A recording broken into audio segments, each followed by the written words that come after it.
In the days when Jesus walked through Galilee, a man lay on a mat, unable to stand. His friends had heard that Jesus was in a house nearby, teaching the crowd.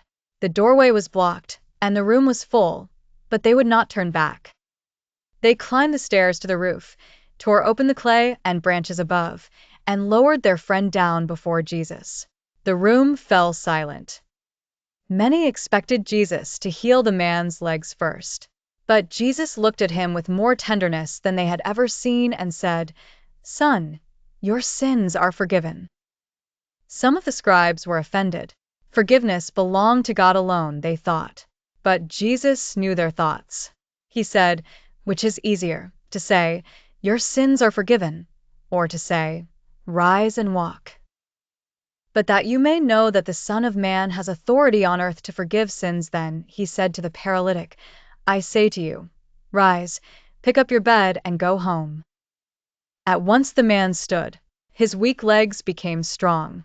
He lifted the mat that had carried him for so long and walked out before them all. The crowd was amazed, and many glorified God. Yet one man in the crowd did not rejoice. A neighbor named Ezra had watched the same friend ignore him for years.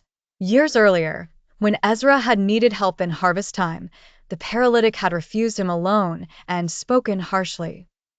Ezra had carried that wound like a stone in his chest. Now he saw the man walking, healed and smiling, and his first thought was not joy, but memory.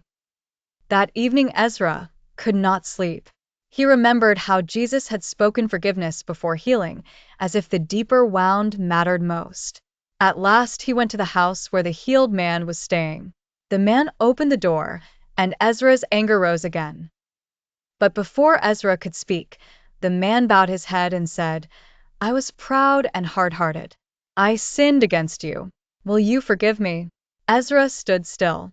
He had rehearsed a speech of accusation, but the man's humble words broke his anger open.